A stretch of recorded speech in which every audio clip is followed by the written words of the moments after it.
कथा में श्रवण करे हैं पूर्व में। हनुमान गतिमान रतिमान मतिमान वर्तिमान, ऐसे हनुमान जी के कई भाई हुए, कई भाई हनुमान जी के हुए। और हमने पहले भी कहा है, जिसकी फैक्ट्री ना चलती हो, बहुत दुकान ना चलती हो, तो हनुमान जी के पाँव का थोड़ा सा सिंदूर लेकर यदि उस सिंदूर को किसी भी फैक्ट्री या दुकान में हनुमान जी के छोटे भाई गतिमान के नाम से अगर एक बिंदी भी सिंदूर की रख दी जाती है, तो वो दुकान और फैक्ट्री भी झड़ाके से चलना प्रारंभ हो जाती है। गतिमान हनुमान जी के छोटे भाई, एक हनुमान जी के छोटे भाई हैं मतिमान। जब व्यक्ति डिप्रेशन में जाता है, एकाग्र चित्त नहीं रह पाता है,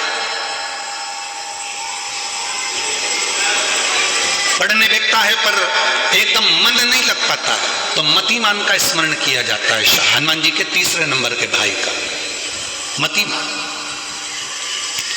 और कहते हैं एक दुर्वा यदि मतिमान के नाम से शंकर भगवान की शिवलिंग पर चढ़ा दी जाए और उसी दुर्वा को वापस लेकर आया जाए, अंधेरा होने से पहले, सूर्य अस्त होने के पहले, शाम के प्रदोष के पहले यदि उस दुर्वा को उस व्यक्ति को चबा चबा कर खिला दो, जो डिप्रेस हो रहा है, डिप्रेशन में है, चिंता में है, टेंशन में है और उसका विवेक काम नहीं कर रहा, बुद्धि स्थिर नहीं हो पा रही है या पढ़ने में मन नहीं लग पा रहा है, तो उसको आप एक दुर्वा मतिमान हनुमान जी के तीसरे नंबर के भाई मतिमान के नाम से अगर खिला देते हैं, तो उसकी बुद्धि केंद्रित होना प्रारंभ हो जाती है और वो डिप्रेस से हटना प्रारंभ हो जाता है, मन स्थिर होने लगता है। मतिमान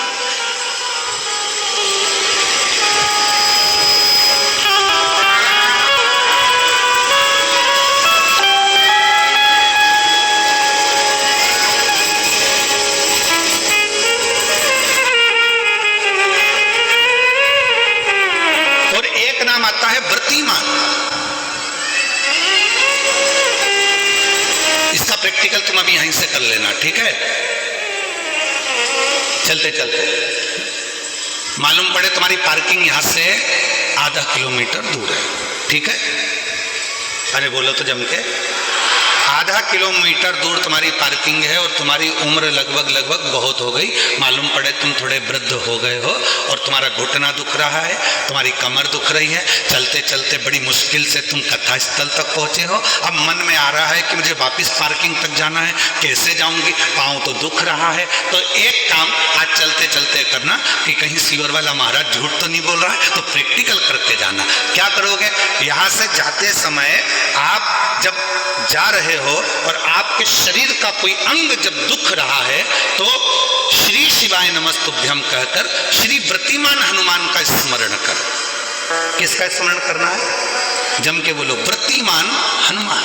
व्रतिमान हनुमान का स्मरण करके कहीं पर भी बैठकर अपने पांव की छोटी वाली जो उंगली है उसको जम के दबाना और दबाने के बाद चल देना। जिस जगह पर भी दर्द हो रहा होगा, मेरा बाबा आपको मंजिल तक पहुंचाएगा, दर्द होने नहीं देगा। कल नहीं करना, प्रैक्टिकल आज ही करना। काल करे सो आज।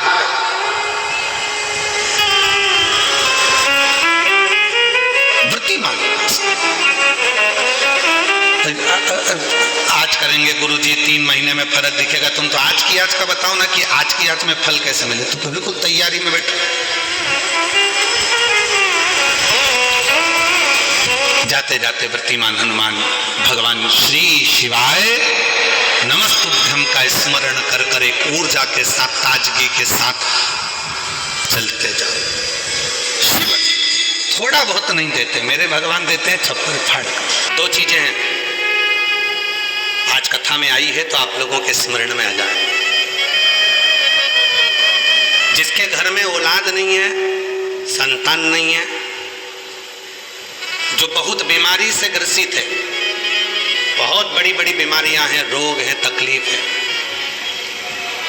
ये 2 व्यक्ति जिसके औलाद नहीं है, कोई बीमारी से ग्रसित है, कोई बहुत बड़ी उलझनों में फंसा हुआ है, ये तीसरा।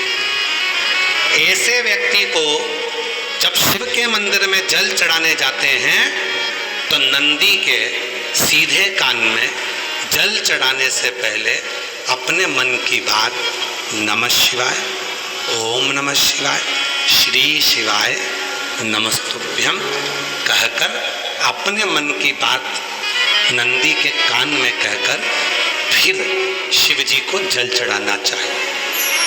और यदि किसी व्यक्ति को व्यापार खोलना है, कोई प्रॉपर्टी खरीदना है, कोई जमीन जायदाद का लफड़ा हो गया, कोई अदालती केस हो गया, कोई तकलीफ में फंस गया, कोई नौकरी नहीं लग रही है, कोई सर्विस नहीं हो रही है, कोई बहुत एग्जाम दे लिया 1-2 नंबर से दे रहा है, कोई कंपटीशन एग्जाम में नहीं निकल पा रहा है, तो उस व्यक्ति को पहले जल चढ़ाना चाहिए, फिर आकर नंदी के राइट कान में, सीधे कान में ही नंदी के अपने मन की बात कहकर वापिस अपने घर की ओर आ जाना चाहिए।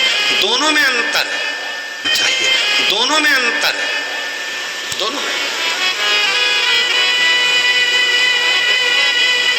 जैसे किसी नारी के गर्भाशय में अगर गठान हो जाती है, शरीर में किसी भी स्थान पर गांठ हो गई, कहीं चेस्ट पर गांठ हो गई, छाती में गांठ हो गई, उदर में हो गई, बच्चादानी में गांठ हो गई, या किसी पुरुष के किसी शरीर में गांठ हो गई, तो उसको क्या करना चाहिए? शिव जी के मंदिर में जब वो जाए, शंकर भगवान के मंदिर में जब नंदी के उल्टे कान में, नंदी के लेफ्ट कान में अपने मन की बात कहकर नमः शिवाय, ओम नमः शिवाय, श्री शिवाय नमस्तुभ्यम बोलकर एक दुर्वा शिव जी को चढ़ाकर जल समर्पित कर देना चाहिए। पहले बोलना है, फिर दुर्वा चढ़ाना है, फिर जल चढ़ाना है। आती समय उस दुर्वा को उठाना है, थोड़ा सा जल झेल लेना है, मंदिर के ही दरवाजे के बाहर उस दुर्वा को चबा चबा कर खाकर जल का आचमन कर लेना है। लगभग 1.5 महीने कर कर देखो, उसके बाद जांच कराओ, आपकी गठान गल चुकी होगी, समाप्त हो रही होगी, वो गांठ अपने आप समाप्त। और कई लोग तो ऐसे, उनका आज तक हनुमान चालीसा पढ़ना नहीं है, आज तक कोई चालीसा, चाहे गायत्री चालीसा हो, लक्ष्मी चालीसा हो, शिव चालीसा हो, पढ़ना ही नहीं आती, बस बैठ गए भगवान के सामने और पढ़ लिया आसन लगा के। नहीं नहीं नहीं, चालीसा पढ़ने का भी एक नियम है। अगर कोई लक्ष्य लेकर पढ़ रहे हो तो उसका एक नियम है। पूरी जिंदगी पढ़ते रहोगे तो भगवान की प्राप्ति नहीं है, पर लक्ष्य लेकर अगर पढ़ा है, आसन से जिस भगवान की चालीसा पढ़ रहे हो उसकी मूर्ति या उसका फोटो आपके सामने होना चाहिए। एक घी का दिया, अगर हनुमान चालीसा पढ़ रहे हो तो या तो घी का दिया जलाओ, वो भी गाय के घी का हो, भैंस के घी का मत जलाना, हनुमान जी कभी प्रकट नहीं होंगे भैंस के घी से। घी का दिया लगाइए अगर चालीसा का पाठ कर रहे हो हनुमान जी का। और बहुत ज्यादा संकट है, बहुत ज्यादा परेशानी है, तो हनुमान चालीसा का पाठ करो तो तिल्ली के तेल का दिया लगाओ, काली तिल के तेल का दिया, तिल का तेल का दिया हनुमान जी के सामने आसन बिछाकर। बहुत तकलीफ है तो 3 पाठ प्रतिदिन करो, और एक आसन से जितने समय 9 बजे अगर आप बैठते हो पाठ करने तो 9 बजे ही बैठना है। 11 दिन तक प्रतिदिन 3 पाठ रोज करो। एक पानी का लोटा, कलश, तांबे का जल अर्थात तांबे का लोटा हो, स्टील का लोटा हो, तुम्हारे पास जो कलश हो उसमें जल भरकर, एक सिक्का उसमें पटक कर, एक लौंग पटक कर प्लेट से ढक कर रख दो, और प्रतिदिन बस टाइम पर बैठकर पाठ करो।